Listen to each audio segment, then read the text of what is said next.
Meredith with Soul Navigation. I'm so happy you're here and I cannot wait for tonight. It's going to be so much fun.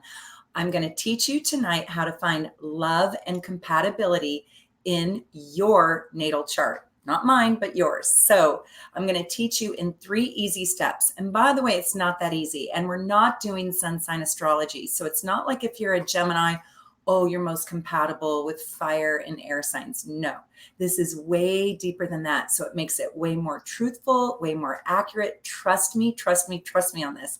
I've done about, I don't know, I stopped counting after 85,000 readings. So I've seen this work and it's absolutely magical. Thank you so much for joining us. And I want to teach you, knowledge is power, and I want to teach you how to do this in your own chart. But if you don't get a live reading from me, A, please don't hate me. And B, I really do recommend my compatibility report. It is out of this world. And if you give me your birth time and your partner's birth time, it can be up to 55 pages long. Sometimes it's just 20 pages. It depends how many aspects you have. But it's a really great report, and you can find that. I'll put a link below after this to my online scheduler. My website is down right now, by the way, because I'm revamping it, remodeling it, and it's taking a long time because I'm busy, but it's coming back up, I promise. But in the meantime, you can go to my online scheduler and you can buy a compatibility report if you want to. But in the meantime, I want to show you how you can look at your own chart, and you're going to learn a lot. So stay through this whole video, okay? Stay through this whole video and watch how I do it with other people's charts if your chart doesn't get chosen. I'm going to be on here for an hour and I'm going to try to get through 10 charts. If we get through it fast enough, then I'll take a couple more. But we are going to pick charts now. And if you super chat me, then you will get chosen. So I'm going to pick the first super chats. Also, I want to say I am going to do more live feeds. Now, listen to this. This is really exciting. Tonight, I'm going to show you how to find love and compatibility. And if you're married, this still works for you, because this is who is easiest on your nerves. This would be, who is a great business partner for me? Who do I jive with? Who do I synchronize with? Who in my life gets my jive, gets my beat, gets my inner workings effortlessly. And it's kind of important to know, even if you are married, and I don't say it's your partner, we don't always pick a soulmate or a love mate or our most compatible person as our marriage partner, because some signs like it really hard. Like if you're a Scorpio, you really might not pick who you're most compatible with. If you're a Gemini, you want a chess game. If you're a Libra, you love the unavailable. So sometimes we don't always pick the person who it's easiest with, right? Only some signs do that. So keep that in mind too. That's really important to know. Not every single person is going to marry the easiest person to get along with in their life. But sometimes it's fun to find out, for example, let's say we do your chart and we find out that your brother is a love soulmate. That doesn't mean anything crazy. It just means you really get this guy and this guy really gets you, and you probably have a great relationship. So this is great for business partnerships too. So there's 3 steps in seeing who you are most compatible with. Now, super chat me now, because we're taking names and we're going to load up our charts. And I've got my wonderful, wonderful apprentice right here. You can't see her yet. I will unveil her later. But she's amazing. She has her own station, and I really recommend you go check her out. She's funny as hell. She's sassy, and she has a different style and a different vibe, and it is just so perfect. So go check out her YouTube station, and she is called, you can find her on her channel, Sassy Astrologist. And her name is Carly Ann. She's amazing. I'm going to reveal her to you in a minute. But first, I want to tell you this. She's amazing. Go subscribe to her channel. She's my apprentice. She's amazing. I could not do this without her, and I'm indebted. But I want to teach you how to do this really quickly, okay? There's 3 steps. And she cute. So the first thing is this. We are going to look at the 7th house cusp. And the 7th house cusp, the sign on the 7th house, right, is the most important piece to this. Then we're going to look at the ruler of the seventh house. Okay. So if you have Cancer in the seventh house, it means you're Capricorn rising. If you have Cancer in the seventh house, we are going to go look at the moon, and we're going to go see where the moon is. And that's going to tell us a story. Now, the next thing we're going to do, so we're going to look at the cusp. We're going to look at the sign on the cusp. We're going to look at the ruler of the cusp sign. Then we're going to look at, are there any planets in the seventh house? And that is going to create three different things, three different energies. We're going to put those together, and we're going to figure out from those three different things who you are most compatible with. And it has nothing to do with if you're a Leo, you love an Aries, and yawn, put me to sleep. That is such bullshit. And by the way, oops, I just said a bad word. I'm sorry. That's garbage. Forgive me. I'm sorry. And I'm not doing compatibility readings tonight. I'm just showing you who your easy person is. Okay. Yeah. Isn't she cute? Sassy astrologist. Check her out. She's funny and she's sassy. So, but also, if you do want to look at your compatibility with your partner tonight, you can just go on my online scheduler. I'll put the notes below where to go, and you can purchase my compatibility report. I think it's the best on the market. It's better than Astrology. It is fantastic. I bought the best report on the market. It is so, so good. Anyways, to go back, we're going to look at the sign. We're going to look at the ruler of the sign on the seventh house cusp. And then we're going to look at the planets in the seventh house. Now, listen up. This isn't about when love will find you. In my next live stream, we're going to actually look at when love is going to find you. And timing of love is so exciting. You're not going to want to miss my next live stream. So subscribe now if you're not already a subscriber. And I'll show you in the next live stream how to find the timing of when love is going to enter. And I have so many personal stories. God, I'd love to share them all with you. But right now I want to dive into your charts. So let me remind you, I really do need your birth time to be able to do this. So if you don't have your birth time, I would have to use a different technique. So tonight I need birth time. So I need the birth date, the place that you were born, and the time that you were born. Okay, so let's start. And this is Carly Ann. This is my apprentice, the wonderful Carly Ann. She is the Sassy Astrologist on YouTube. So please go check out her page and subscribe to her. And I could not do this without her. So she's going to help me load the charts while I talk to you. So I'm going to give it over to you to put our first chart in. Awesome. We'll do. Okay. So we're going to start with our first person, and I'm going to teach you how to do this and take notes, and then go rewatch this video again and really learn it. Cause I don't want this just to be a chart reading for you. I want to show you how you can make this work for yourself and how you can see, astrology in a deeper way that really works. Because sun sign astrology, it works kind of superficially, but I'm talking about deep love. I'm talking about relationships that, you feel compatible with for an entire lifetime, a soul connection. And it's a little tiny bit trickier, but once you get it, it's so exciting and it's really revealing. Okay, so this is Anaya, and 4/9/1999 at 3:15 a.m. And let's look at your chart. I'm gonna put that up on the screen. Okay. Here we go. Okay, here we are. So here she is, Capricorn rising. Isn't this amazing? So she's got Cancer on the seventh house cusp. Do you see this right here? So she has Cancer on the seventh house cusp right here. So Cancer's ruling planet. You have to know your ruling planets. And sometimes some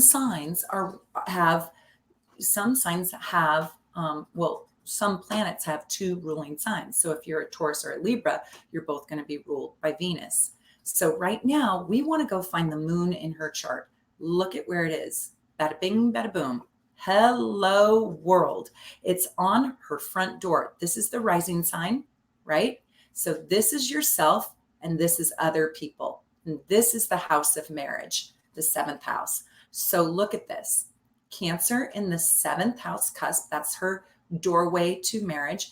And she doesn't really have any other planets. It looks like it, but she really doesn't. She has her vertex, she has her north node, and she's going to want somebody who elevates her, because wherever your north node is, that is your beacon, that is your lighthouse, that is where you're headed, and that is where you're going to attract karmic lessons. It's where you're going, but it's not what you yet know. And so she really wants a magnetic force field like a Leo. Now, I know Cancer is on the cusp, but almost the whole entire house is ruled by Leo, right?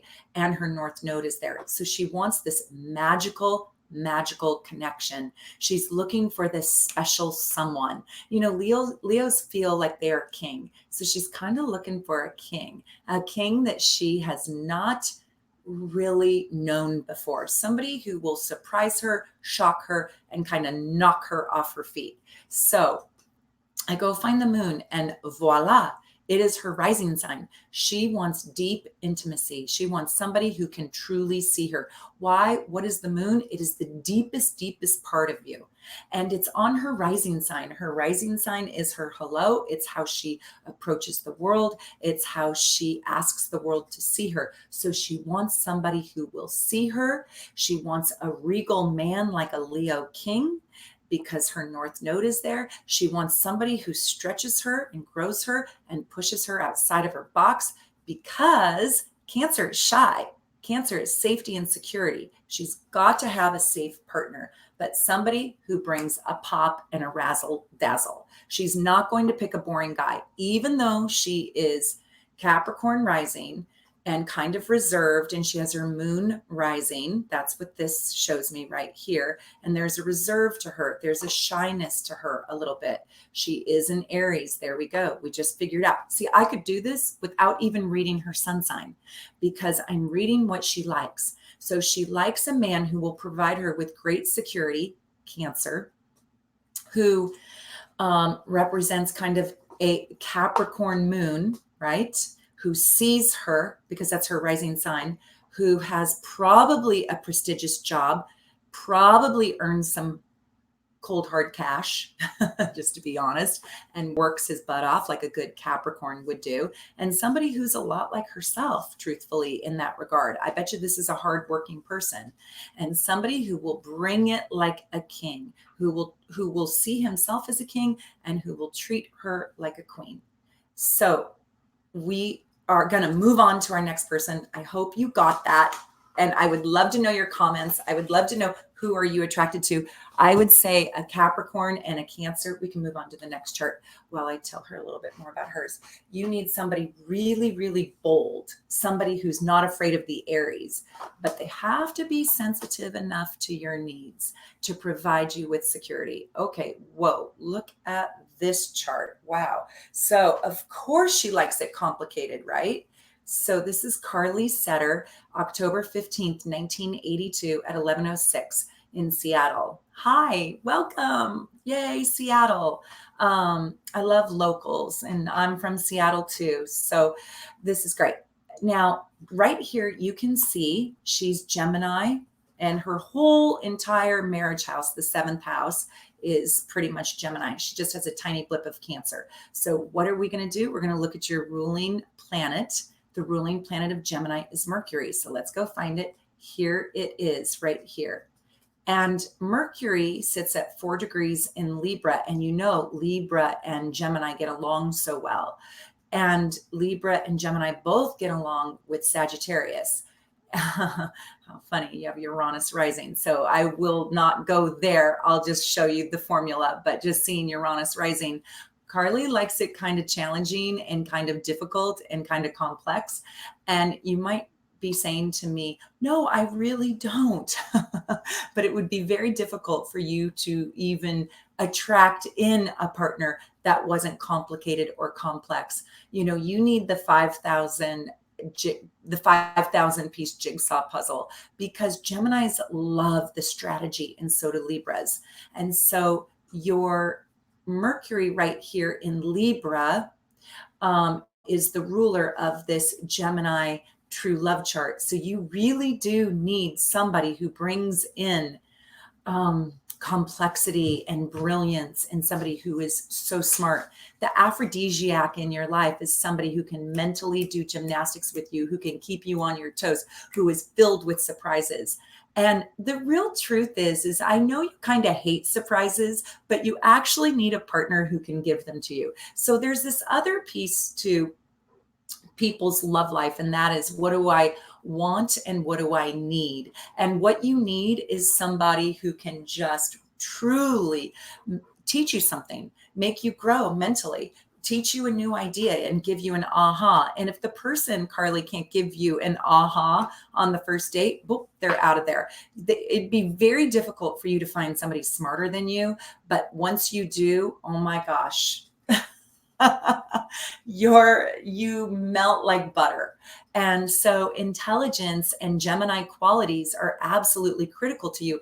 And that's supported in the chart through all this Libra, because Libra is just a different octave of Gemini, and it's supported with Uranus rising, but I'm not talking about that because I don't want to make it too complicated. But Sagittarius, because Sagittarius is the visionary. So you need somebody who is a great storyteller, who can talk and can communicate.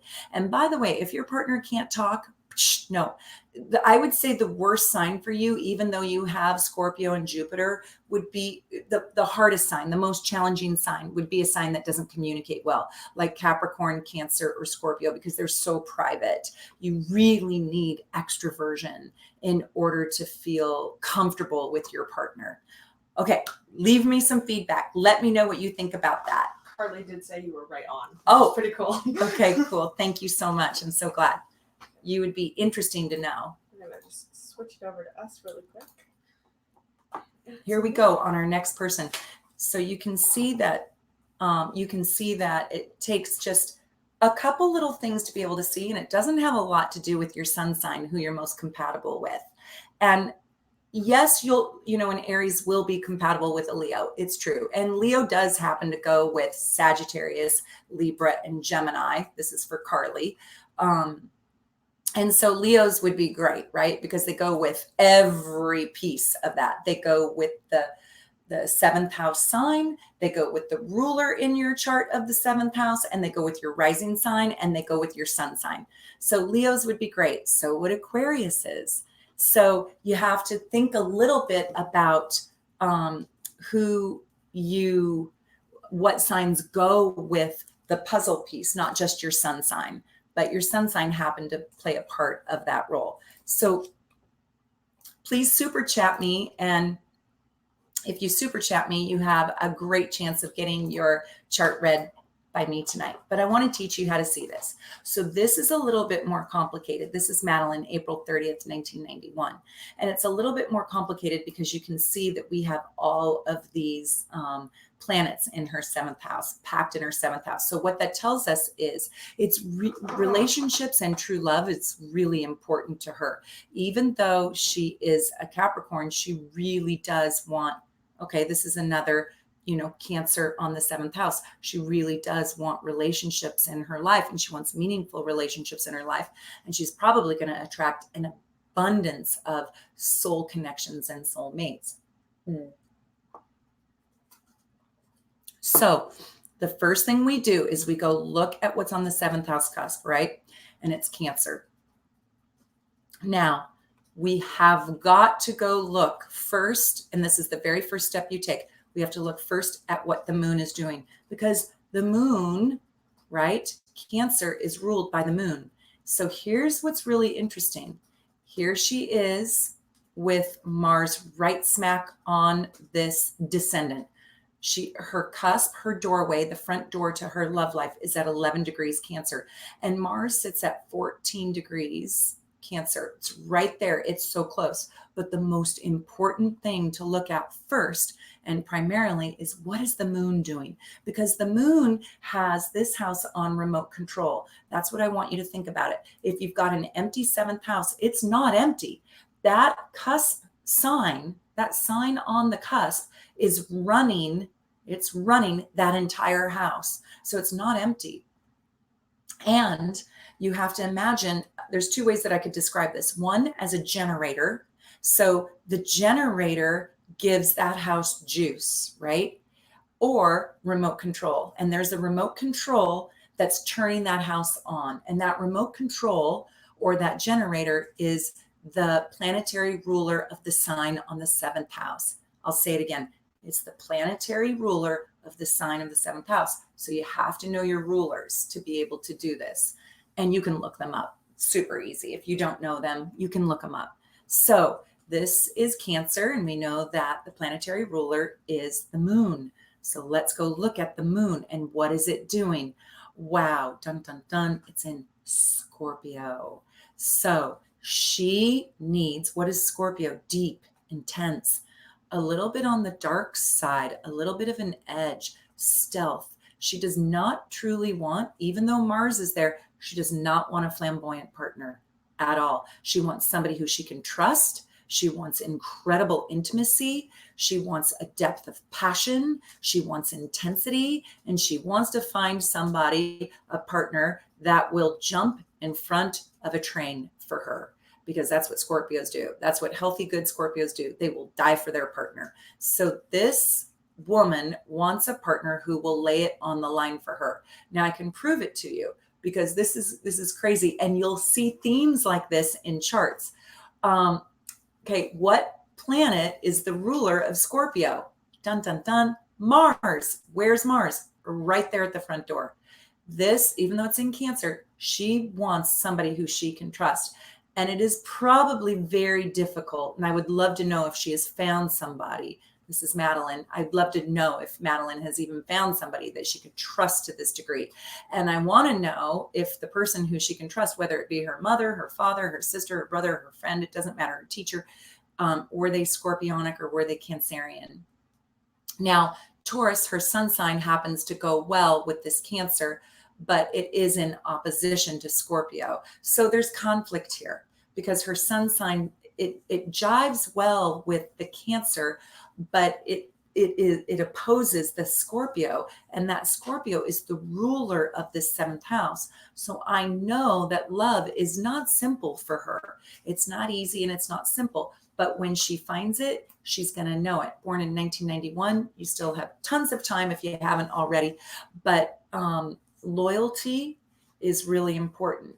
Now, when you have Cancer on the seventh house, oftentimes you'll find people who need your love. Why? Because Cancers are so good at love. They give and give and give. They can give their whole soul away at times. So Cancers are the nurse. They're the teacher, right? They're the caretaker. So they will find people who need caretaking. So that is probably going to happen in Madeline's earlier years because she's got Cancer over here.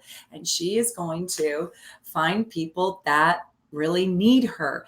But people who need her are not necessarily the ones that she needs. She needs somebody who will truly be protective of her and who will provide her with great security. And she doesn't want the spontaneous surprises, and she doesn't need the mental gymnastics. She needs like, hi, honey, I'm home. I actually cooked dinner for you and I took out the trash. I know it sounds boring, but it's comfort. She needs comfort. Okay, we got to move on to the next chart. We're ready. I want to talk over these points. Yes. And if you've just joined me, I'm teaching you how to read your own chart in 3 simple steps. And my wonderful apprentice, Carly Ann, is here with me. You can see her own YouTube station at Sassy Astrologist on YouTube. And she is funny, funny, funny. I just love her to pieces. So she's loading my charts for me. Thank God. So I can just keep talking to you. But if you don't get your chart read, I would love for you to go to my online scheduler. After we're done, I'll post my online scheduler if you don't already know it. It's in my other videos too. But my website's being revamped. You can purchase my compatibility report. It's amazing, amazing, amazing. You will love it. So, and then the next live stream, I'm going to teach you how to do timing of love. Like, when is love going to walk into your life? And I'm telling you, the timing of love is so amazing. It's a little advanced, but I want you to stay with me because I like to make advanced concepts simple for you to learn. So let's look at the next person right here. Okay, so this one's interesting. This is Mark. How fun. Hi, Mark. I'm so excited to get to do your chart. September 16th, the great Virgo. But we're not looking at Virgo right now.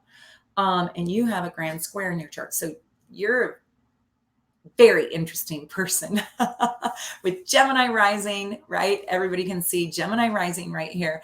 And then here we have Sagittarius. So this guy is, oh gosh, I could make a lot of jokes right now, but and maybe I will. But so what you want and what you like and what's comfortable is not what you need. So what you like and what you want and what you dream of and all that is like awesome and great, but what you need for your life is kind of a Sagittarius energy. And so let's go take a look at the ruler of Sag, and that would be Jupiter, right? So we're going to go take a peek at Jupiter, and here we are. Dun, dun, dun, Leo. And I mean, that's great. But I see your Pisces moon and I see your Virgo and how smart you are and all of that.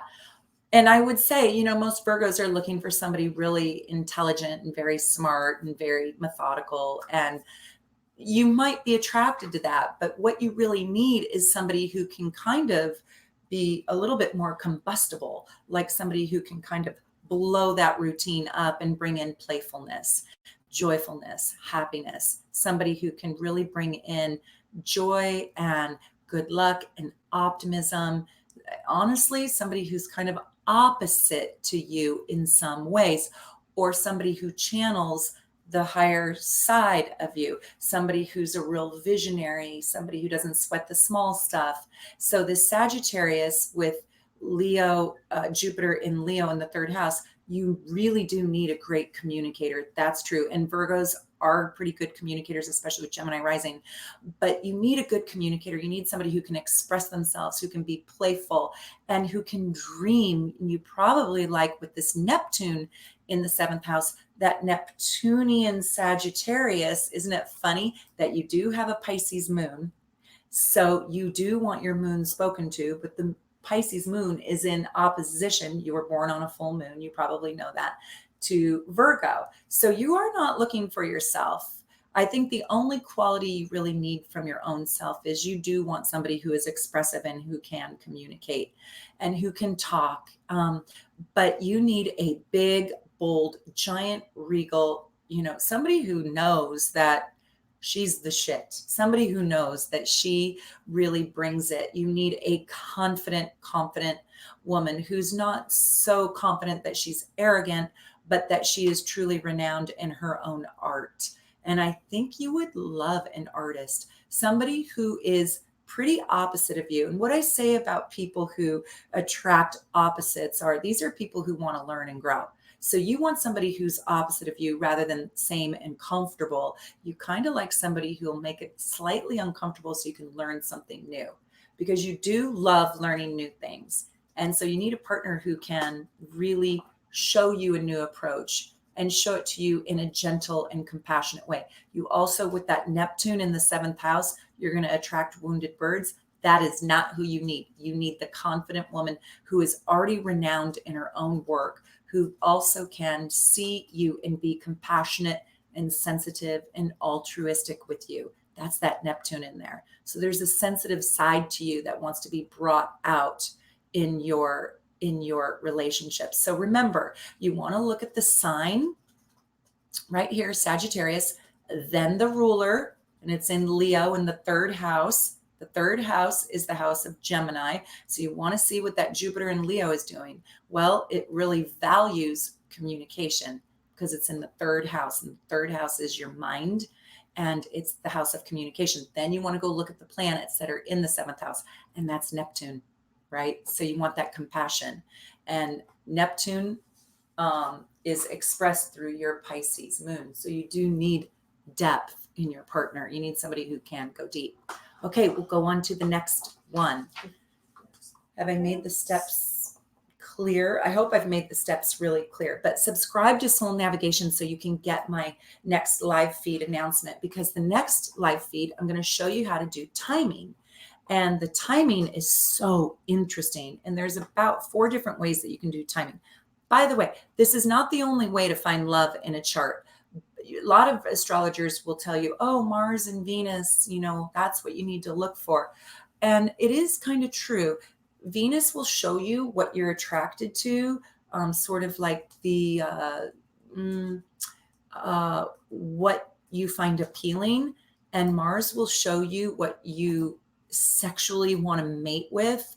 But what I find is that the 7th house will show you who you will actually gravitate the best with. Because if we were just to talk about Mars energy, people who really sit strongly on your Mars, they royally piss you off.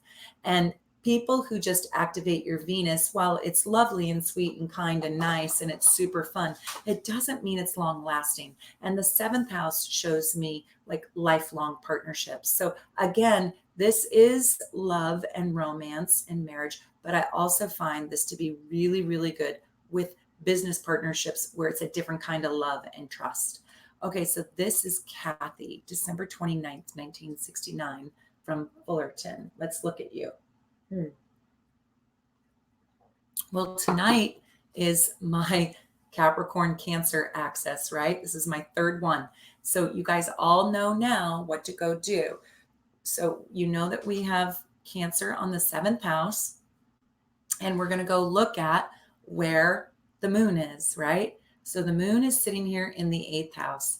The 8th house is Scorpio's house. Now, how you can know the signs of the houses is the 1st house is Aries house. I clearly see Capricorn is there, but I want you to know that it is Aries natal house. Aries is the boss of the 1st house. So you always have to think about that. The 2nd house is Taurus. You can look right here. The 3rd house is Gemini. The 4th house is Cancer. The 5th house is Leo, then Virgo, then Virgo, then Libra, then Scorpio, then Sag, then Capricorn, then Aquarius, and then Pisces. So that is always and forever the concrete template.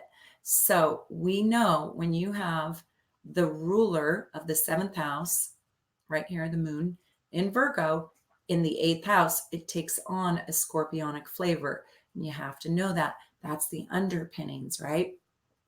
So it's not just moon in Virgo, it's moon in Virgo in the 8th house. And houses matter. And I am going to do a live stream on the importance of houses because they are critical. The only way you can know where a planet sits, in which house a planet sits, I should say, is to know your birth time. So if you don't know your birth time and you want to do a reading with me, I can help you figure out your birth time.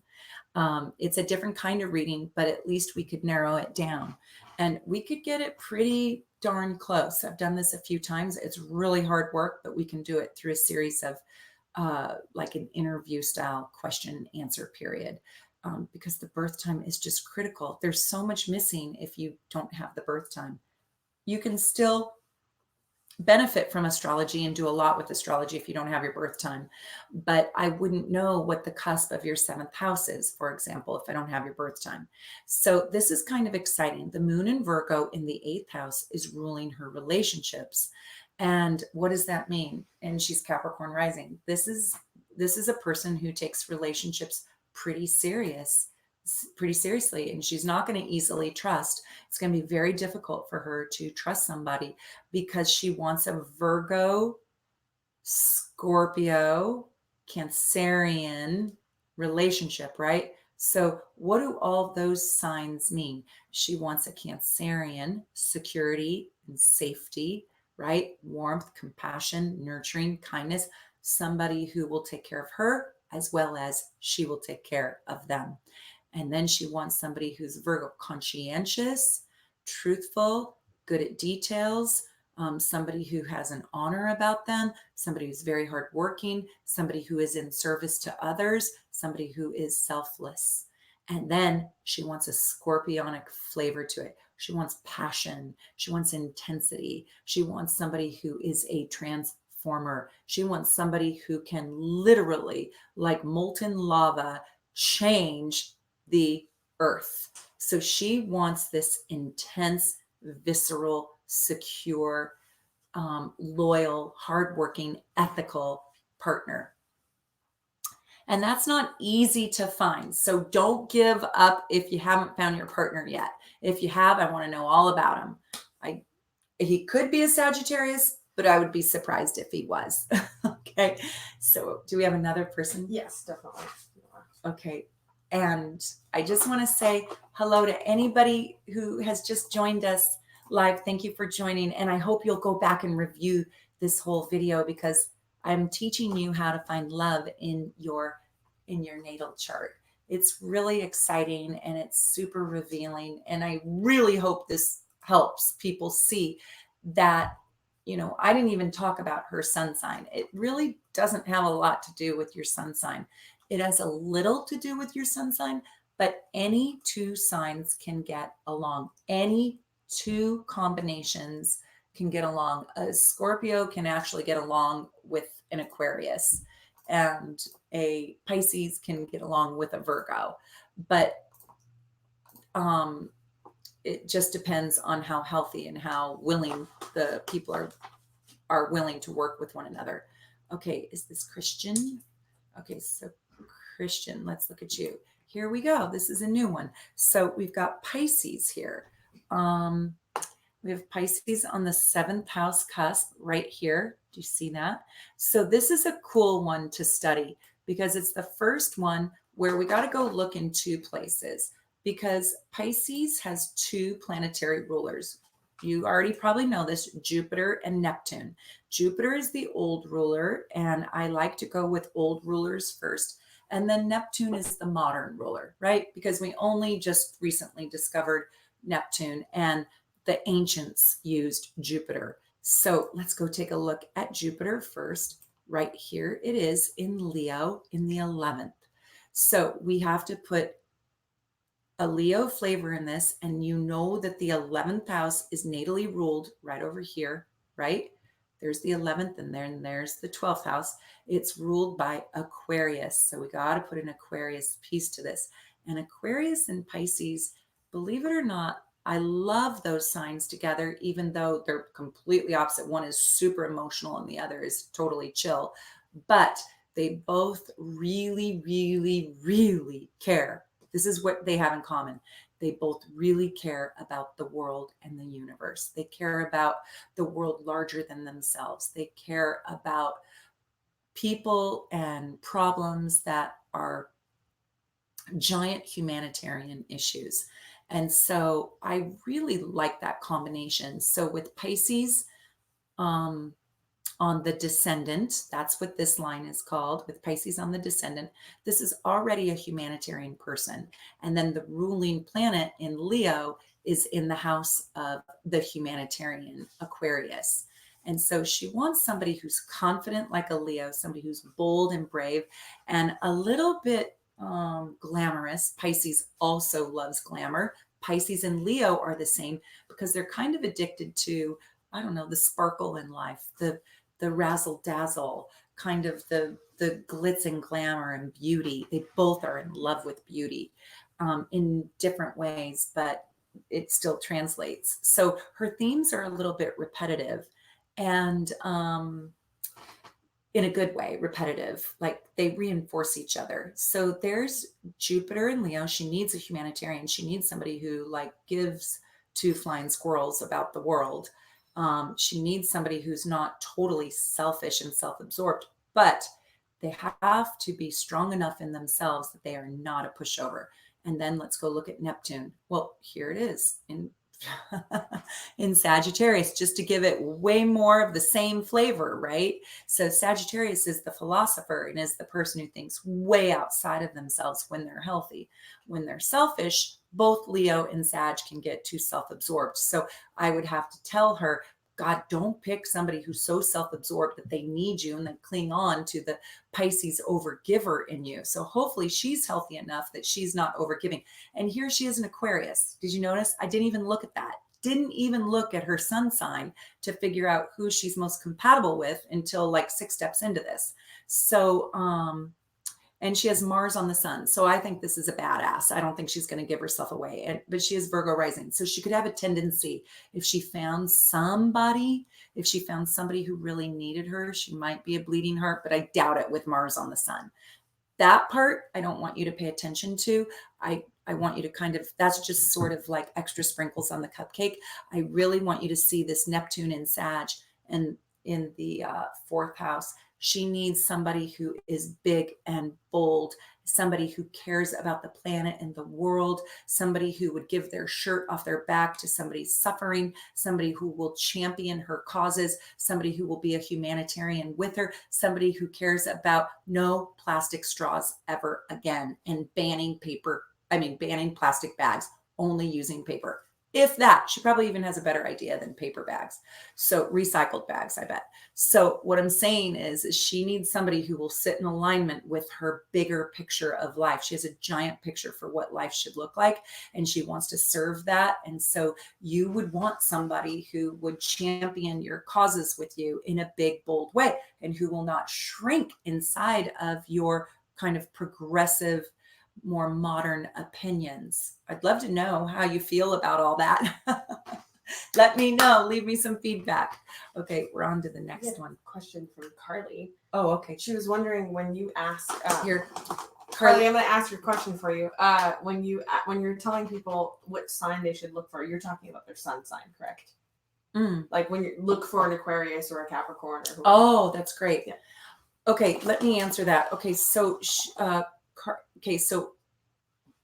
my Carly, I have Carly Ann, my apprentice here, and she is asking Carly, the viewer's question.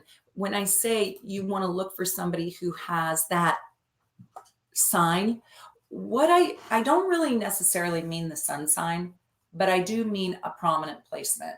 So, for example, when I say you want somebody who has the Cancerian quality, that would mean you would need to find somebody who has really, really prominent, elevated Cancerian energy in their chart. So their moon sign, their Mars, their Venus, a primary planet, their Mercury, their sun sign, their rising sign. And because those planets, so if I'm telling you to look for a Cancer sun sign, or if I'm telling you that Cancerian energy is what you're most attracted to, but I'm a Sagittarius, but my rising sign and my moon sign are Cancer, that's big. That means my rising sign and my moon sign are going to be in your house of marriage. That is bingo. Or if my Venus sits in your house of marriage, or my Mars sits in your house of marriage, or even my Jupiter sits in your house of marriage, as if I have a Jupiter in Cancer. So you have to have somebody who brings you that energy in some way, shape, or form. That's why I say, if you're looking at this and you're married, and I said, oh, you need somebody with Cancer energy. Well, and let's say you married a Scorpio, and then you're like, oh, darn, I married the wrong person. It's not necessarily true. Go look where Cancer is in their chart and see if it's prominent. Go look and see if they have something really prominent in that sign that I'm talking about that rules and runs your seventh house. So that was such a good question to ask me. Thank you so much for that question. I hope I answered it well. Okay, this is Barbara, February 13th, 1968. Ooh. Okay, this is fun. So you have Aquarius. You have Aquarius right here on your descendant, and your Leo rising. So let's go look at this. I like these ones that are a little bit harder to do, because you'll get home and you'll realize, oh, you've got Taurus there, Libra there, or Scorpio there. And all of those signs, or Aquarius or Virgo, all those signs have, well, not Virgo, but those signs have dual planetary rulers, and then it gets more complicated, like Pisces. So with Aquarius right there, we got to go look at two different planets, right? Let's go look at the old ruler first. That's Saturn. And then we're going to look at the new ruler, and that's Uranus. Okay. So Saturn is right here in Aries in the 9th. And this Barbara needs kind of an Aries in the 9th. And you can count down here, Aries, Taurus, Gemini, and you can see the 9th sign is Sagittarius. I hope you already know that, but she needs kind of a Aries Sagittarius flavor, even though she's an Aquarius. It's funny because Aries and Sag both go really well with Aquarius. And here's Uranus in Virgo in the 3rd. So Virgo in the 3rd house, 1, 2, 3, Gemini, right? And Virgo and Gemini are both ruled by Mercury. So this is somebody who's really in their head a lot, somebody who's a great communicator, somebody who's an innovative communicator. That's Uranus. So it's a little bit complicated. I guess I would say about this woman is that she needs kind of this Aries, Sag, Virgo, Gemini. And if you blended all those together, right? Aries, Sag, that would probably be ballsy, courageous, gutsy, indomitable, outlandish, outrageous, kind of a force to be reckoned with. And then what would you say about Gemini and Virgo? Smart, analytical, reasonable, somebody who can put 1,000 puzzle pieces together. She needs a really dynamic partner. And then we look at Aquarius. That's exactly what Aquarius is. They are really bold and dynamic, and they're really good at moving around 1,000 pieces, and they're innovative. So in kind of a different way, she needs another version of herself in order to be truly satisfied. Then let's back up the theory. I always like to look for proof of my theory. And here her sun sign is in Aquarius and her partner sign is in Aquarius. This woman needs exactly herself. And maybe she'll be satisfied with just herself, but she needs another partner, another person who represents herself back to her. And that's not narcissistic. That's just, I know what I like because I have developed those qualities inside my own self. And so in an interesting way, Barbara's looking for another version of herself. Maybe a tiny bit bolder version, maybe just a little bit of a more amped up, bolder version, but then maybe not because she's Leo rising with a Leo moon. She might be bold enough. But yeah, sometimes people, it's not always opposites attract. Sometimes people feel like they like who they are and they like what their life is about, and they want somebody who accepts that and appreciates that about themselves too. So this would be like attracts like.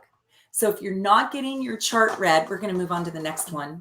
And we already picked our charts. So if you didn't get your chart read, please don't be mad at me, and please subscribe to my station so you get the notification for my next live reading, because I'm going to teach you how to do the timing of love. And the timing of love is really different. It's a little bit tricky, but I'm going to put it in easy sound bites for you. And I would love your feedback. I would love to know if you found this helpful and if you learned something great from it. And if you have any questions at all, please put them below in the comments below. And if you didn't get your chart read, please go on to my online scheduler and buy my compatibility report. It's amazing. It is so, so, so good. I think it is the very best writer. I didn't write it, but I do endorse it. I think it's absolutely phenomenal. Okay, this is Julie, April 19th, 1968. Let's take a look. Okay, so this is Virgo, right? So we're going to go look at Virgo. We have to pay attention to all these planets. I should have probably taken out all these asteroids. I'm not looking at the asteroids. This is really advanced, but I do look at the vertex though. I think the vertex is critical because the vertex is a soulmate connection. And I do look at the nodes. The nodes are absolutely critical. I mean, they are like the pulse.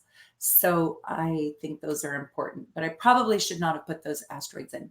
So let's go take a look at Mercury. So we know Mercury is the ruler for Virgo, and here it is. Bingo, right here in the first house. And it's in Aries, and Aries loves the first house because it's the boss of the first house. You can see that right here. There's Aries, first house, second house, third house, fourth house, fifth house, right? So Aries loves being in the first house. So that's like a double Aries. But it's funny because she's a Pisces with Virgo on the descendant. And so there is, you could be tricked a little bit here because those are such soft signs, but the ruler of, so this is a good onion to peel.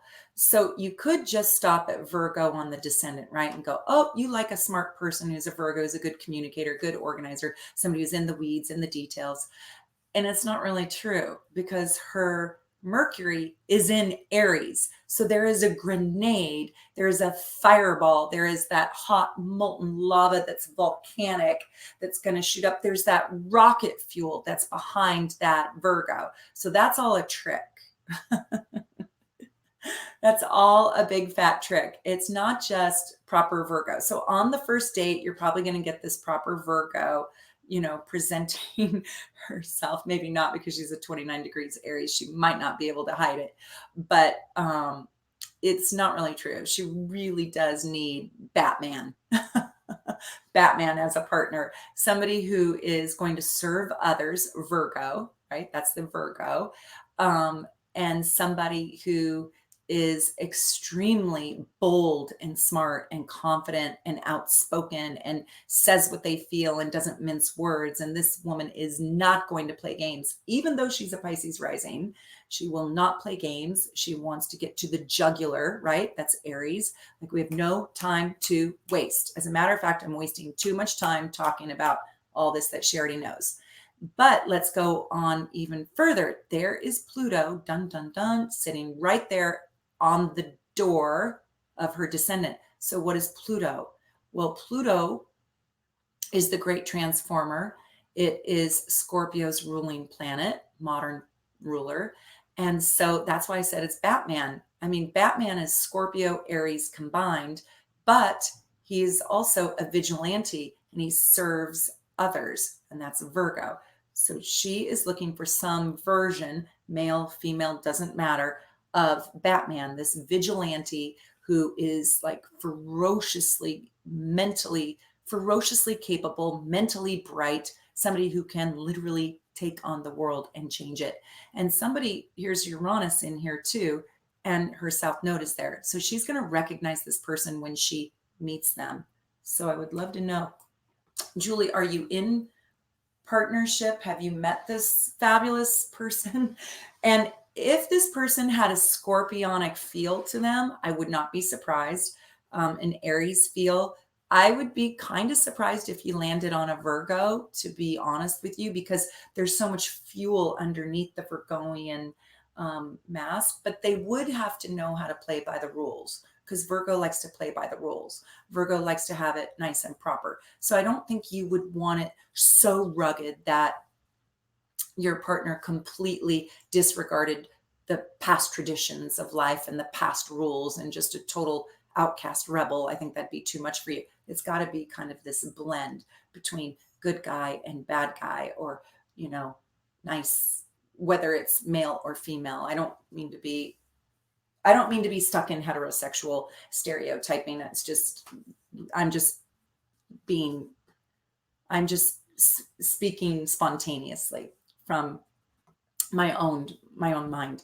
Okay, do we have more? We do have more. Yes. I pray I can do it. I'm going to take a sip of water. You're doing great, Meredith. Everyone's loving you. You're on fire tonight. Oh, good. I can't wait to read your comments. I'm not reading the comments because I'm looking at the charts, but I'm grateful for your comments. I love your feedback, and I'd love to know what your questions are. The questions are so good because they help me realize the things you don't know. And there's no dumb question because this is complicated. It's not simple to do. But once you get it down, go get your friends' charts and start reading their chart, just like I did. Break it down by, that seventh house cusp sign, and then the planetary ruler. What's it doing in the chart? What house is it in? And then what planets are in the seventh house? And some of us like really complicated relationships, and others don't. And there's no right or wrong. Okay, so and if you guys want to book a reading, I book a little bit in advance, but you can always get a private reading. And I'll put my online scheduler in the notes below.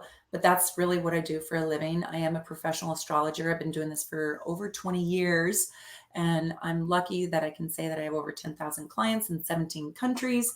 And I am busy in my practice all day long doing readings all day.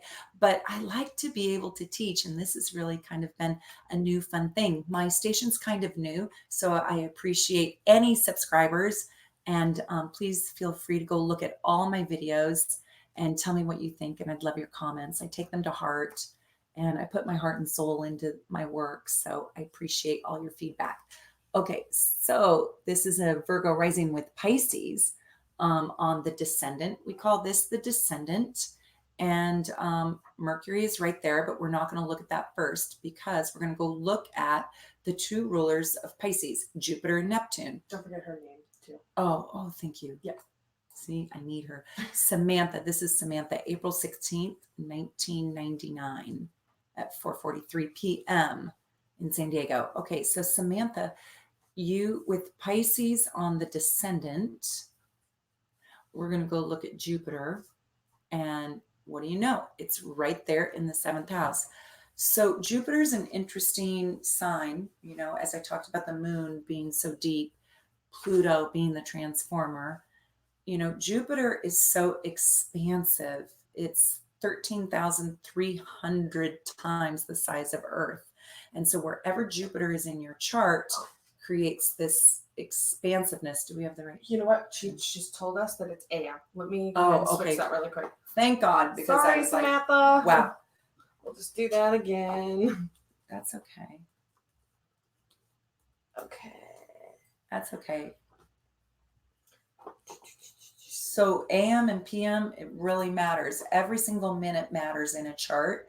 I've done whole 2-hour readings with clients, and then they've called me back and said, "Oh, I'm sorry. It was 9:15. It wasn't 9:05. Does that matter?" And I'm like, "Oh, that's an astrologer's nightmare." So yeah, every minute matters. Okay, super. Even twins are not alike. So, okay, this is a little easier, right? So we've got now Virgo. We just swapped it because it went from AM to PM. So now you have Virgo right here. And now we're going to go look at the planetary ruler of Virgo, which is Mercury. And here it is in Pisces, which is Virgo's opposite. And you are Pisces rising. So with Virgo's ruler, Mercury, in Pisces in the first house, remember the first house has an underlining feeling of Aries. So you got to put that twist into it. So Aries is bold and courageous and confident and fast and quick, and it is strong. Aries plays to win. So Aries does not play second fiddle to anybody. And if it does, it probably has complexities in its chart. But here you have this Mercury and Pisces in the first house. It's pretty straightforward. So you're looking for somebody who, right here, Virgo, has a bit, truthfully, you're kind of in search of the perfect partner. People who have Virgo on the descendant, they're in search of perfection, and they actually kind of believe that it really does exist. Like, who's the perfect partner for me? What can happen with that is you can feel like you never really find it, right? Because everybody's got flaws. So your relationship to perfectionism with a partner would be an interesting topic to talk about. Is there such a thing? Looking for that perfect partner. And so this perfect partner has got to be very mentally astute. It's got to be somebody who can communicate, somebody who can talk, and somebody who can think in big, vast ways. And you really do value a partner who moves through life with a mental agility, because that's Virgo. And you also kind of like somebody who has a little bit of an artistic bent to them, somebody who's outside of the box, somebody who's colorful, somebody who is not boring and not bland, because Mercury in Pisces, the last thing they want is somebody who is in the box, cookie cutter, boring, and bland. This is somebody who is in search of a mental adventure, if you will, or a poet, or God, I don't know, a singer-songwriter, or somebody who's kind of boldly creative, boldly willing to break out of the box. Now, what's funny about this is if you just stopped at, oh, Virgo is on my 7th house cusp, that's my descendant, my house of marriage, and I'm looking for a Virgo, you would miss the whole deal, because Pisces is the antithesis to Virgo. So we need to blend Pisces energy right here with the bold ferocity of Aries, because Mercury in Pisces is in the 1st house, which is naturally owned. That is the natural territory of Aries. Even though I know it's Pisces for you, it's half Pisces, half Aries, but you have to put that bold, ferocious, courageous, um, uh, uh, um, just this very strong Aries energy into the Piscean mind that you'll be attracted to. So I think you're looking for sort of an outrageous, exciting, thrilling, colorful, kind of dramatic, somebody who can give you those giant fireworks, but also not lose themselves and not be too arrogant to serve other people with their gifts, because Virgo really does honor service to others.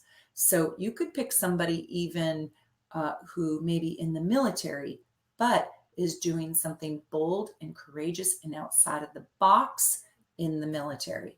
So because Aries is very, Aries kind of rules the armed forces, if you will.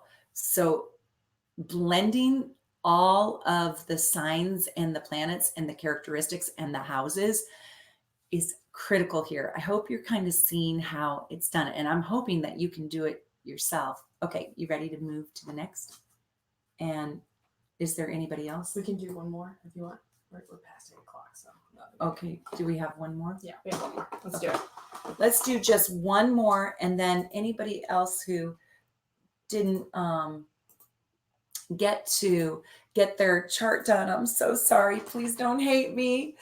I've got my family out there eating my dinner that I cooked for them without me. So we have to go, but I absolutely love doing this. I'd love your comments and your questions if I can answer them. And I hope that you got a lot out of this, and I hope you're learning how to read a chart a little bit more thoroughly. Also, if you need your own chart, you can go onto my online scheduler and you can buy that for almost nothing. I don't know what I charge, but it's like $5 or something. And you can just get your natal chart, and then I'll send you a picture of exactly this, what I have up here. It's really easy to read. It's a little bit easier to read than the free ones online. I like the design. It makes it kind of simple. And also, please subscribe to my station so you get my next notification for my next live stream. I'll do it on a Monday night, probably in, I don't know, a couple weeks or a month. And let's take a peek at this next chart. Okay, thank you, Carly-Ann. Okay, this is Sag descendant, Gemini rising, and this is how do I say it? Akanksha. Forgive me if I didn't say it right. February 10th, 1994. Oh, my cat just came in. How cute is she? She wanted to come in, so she just let herself in.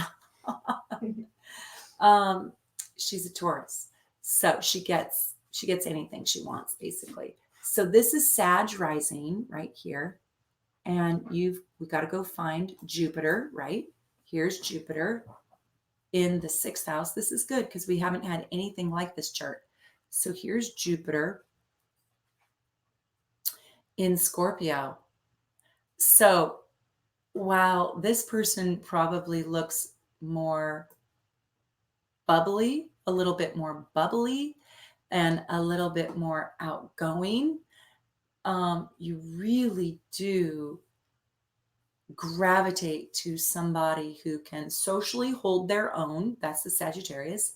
Somebody who is probably socially adept, socially aware, somebody who has a deep philosophy, a deep sense of justice, a deep sense of right and wrong. That's Sagittarius. Somebody who is a good judge of character, but they've got to have a scorpionic piece to them or you're not interested. And the scorpionic piece is you will not sell out for frivolity. Now, if we just looked at Sag on the descendant, you might sell out for a good time, for a fun story, for Tigger in Winnie the Pooh. Forgive my American examples in culture, but you might really sell out for something that just is shiny and has got the bling and the fun. But because the ruler is in Scorpio in the 6th, you need somebody very hardworking, somebody who believes truthfully, truly in what they do, and somebody who wants to transform the world, somebody who brings in intense passion, and somebody who literally serves humanity or serves justice to others. The 6th house is Virgo's house, who serves others to help benefit them, to help benefit other people other than themselves.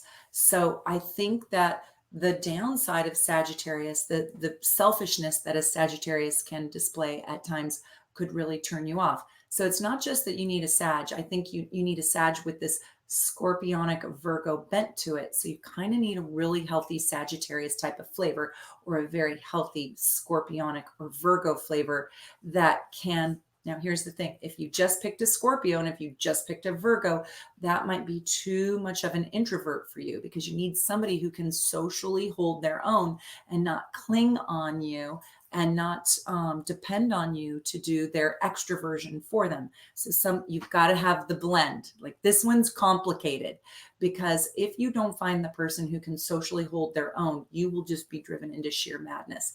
But they have to socially hold their own and yet be wanting to serve the underdogs in life.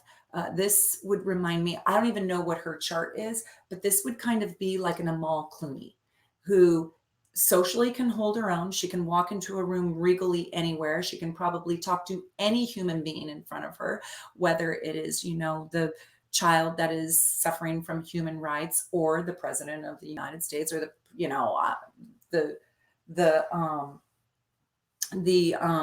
king of Egypt. It doesn't matter where. And she can do it all. So somebody like that, but somebody who is just so truly into their service of others to transform the world, yet socially a powerhouse.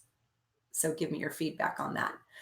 Okay, well, I hope you guys loved this, and I look forward to seeing you on my next live feed. Thank you for joining me. I look forward to reading all your feedback. Thank you for everything. And please subscribe to my station, and I will see you next time. Bye for now.